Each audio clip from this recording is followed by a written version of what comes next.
Ya, pertama sekali atas nama pemerintah Aceh, kami 23 kabupaten kota mengucapkan ribuan terima kasih kepada Prof. Dasko dan kepada rombongan, Ketua Satgas dan juga kepada Pak Purbaya, yang teristimewa kepada Pak Presiden Prabowo Subianto.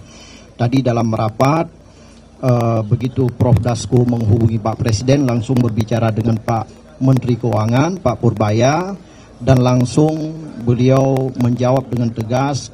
Saya dengar tadi bahwa untuk Aceh dikembalikan. Jadi artinya TKD kita yang selama ini terjadi efisiensi, Pak Presiden sudah mengembalikan. Tinggal kami menunggu dan pengajuan berikutnya.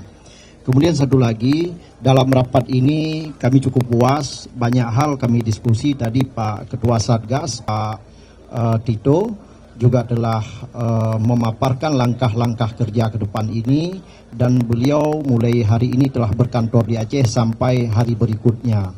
Begitu teman-teman wartawan. Kami kembali kepada Prof. Dasko.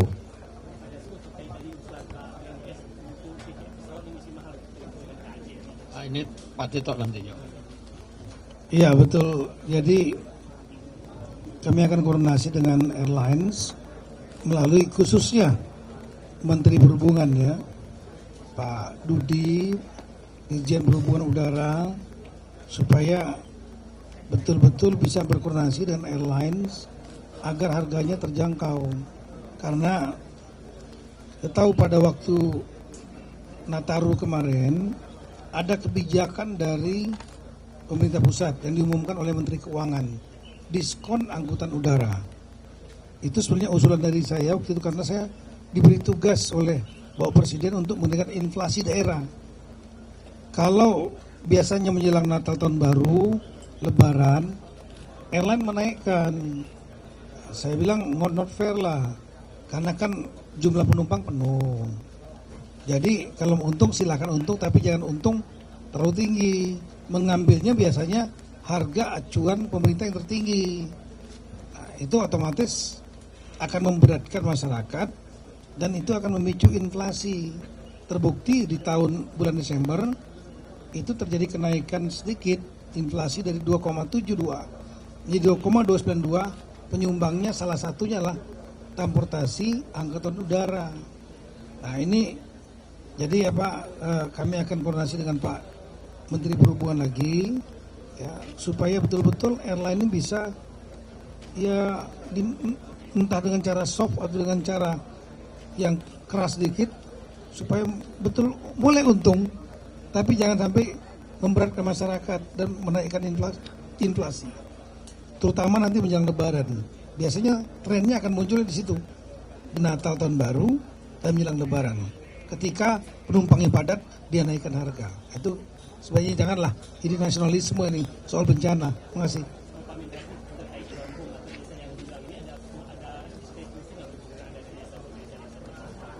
Iya, nanti saya akan koordinasikan, rapatkan, termasuk dengan Menteri Desa, Menteri Keuangan, ya. Otomatis kan nggak bisa disalurkan anggarannya sekarang, karena desanya nggak ada, orangnya juga nggak ada. Sementara mungkin di hold dulu, sambil menunggu mereka relokasi. Begitu sudah ada relokasi nanti, koordinasi kita dengan Menteri Pemukiman, Pak Arad Sirait, ya. Apakah direlokasi satu desa, bisa juga nanti sebagian saja mau pindah, sebagian lagi nggak mau pindah ke tempat yang baru. Mungkin dia punya tanah sendiri yang ingin dibangunkan, sehingga desanya bisa saja membentuk desa baru, bisa saja desanya hilang. Nah kalau desanya baru, ya kita akan hitung lagi, ada perhitungan itu. Berapa bagiannya mereka, kalau penduduknya kurang, ya dikurangi juga. Tapi kalau seandainya desanya lengkap, ya mereka mendapatkan dana yang lengkap, yang di hold dulu. Karena mau diserahkan ke siapa? Mau apa yang dibangun kan? Orang longsor sudah hilang semua, banjir. Nah kemudian kalau seandainya nanti dia ternyata hanya sedikit saja ke tempat relokasi desa baru, yang lainnya memilih tinggal tempat lain, kita akan hitung apakah ini masih layak untuk menjadi desa. Kalau dia layak menjadi desa, ya kita ada thresholdnya, ada benchmarknya, jumlah penduduk dan lain-lain. Kalau seandainya ternyata ini nggak bisa punya desa lagi, ya otomatis digabungkan dengan desa sebelahnya. Tapi kalau anggarannya ya paling ikut anggaran desa sebelahnya, ditambah itu anggarannya. Tapi kalau seandainya desa itu hilang sama sekali, ya otomatis nggak dapat dana desanya di situ. Ya, penduduknya akan ikut kepada desa baru. Makasih.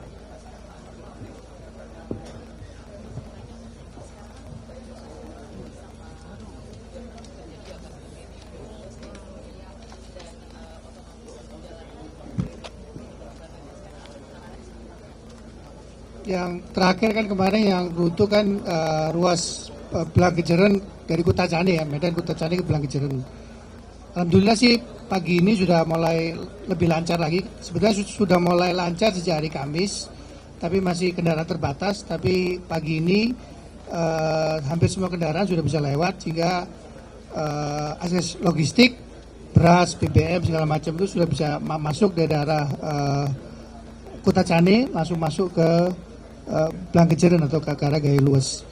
Untuk kemarin saya hari Minggu pada saat Kutacani Blangkejeren putus itu saya sengaja datang ke Blangkejeren untuk melihat langsung apa yang terjadi, dan saya memang baru sadar bahwa memang yang menjadi masalah memang hulunya ini memang harus kita ada lakukan perbaikan khusus ya di beberapa hulu di Aceh. Tidak hanya di Gayo Luwes, tapi di beberapa tempat yang lainnya, termasuk juga di Sumbar dan Sumut.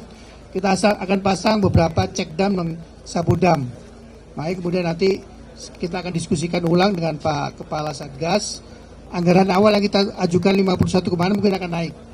Itu karena kita harus pasang itu supaya manakala terjadi hujan besar lagi di kemudian hari, air, lumpur maupun kayu yang masih tertahan di hulu-hulu ini tidak akan sampai turun lagi ke kabupaten-kabupaten di bawahnya, termasuk ke Tambiang dan seterusnya. Jadi tetap akan tertahan di sabu-sabu dan cek-cek dam yang akan kita bangun. Karena itu kita akan bangun di TNGL, Taman Nasional Gunung Luwes, Gunung Lauser. Saya sudah bicara dengan Pak Menhub, dan insya Allah kita akan patuhi semua aturan dari Kementerian Kehutanan, di mana tidak ada satu material pun dari TNGL yang keluar dari TNGL. Kita pakai material TNGL sendiri. Jadi insya Allah sudah tidak masalah, tinggal nanti akan proses bangunnya secepat-cepatnya. Gitu.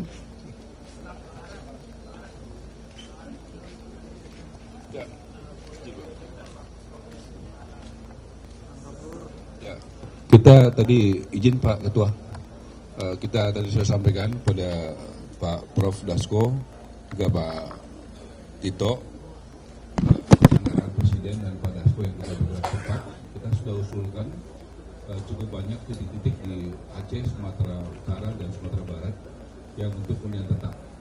Dan prosesnya juga kita sudah siap dengan tim, dan saya pikir acara hari ini sangat efektif karena kita juga ada cari tempat-tempat yang nomor satu secara teknikal aman, artinya tidak banjir, tidak longsor. Yang kedua, yang secara hukum tidak bermasalah. Yang ketiga, juga itu harus dekat dengan ekosistem, seperti dengan ladangnya, dengan sekolah anak-anaknya dan sebagainya.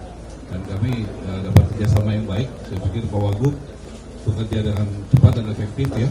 Bupati-bupati juga sangat membantu. Kita siap intinya dari perumahan untuk bisa segera melakukan itu, dan sesegera mungkin, karena kita akan membangun hunian tetap. Itu adalah tugas kami, membangun hunian tetap sesuai dengan job deskripsi. Demikian.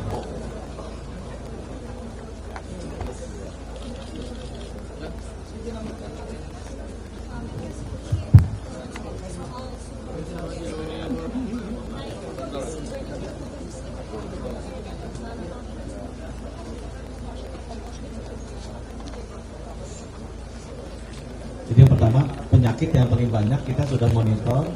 Nomor satu itu memang ISPA, ya ISPA batuk-batuk, bisa super flu, bisa yang lain. Kemudian penyakit kulit sama diare, itu tiga yang paling banyak ya.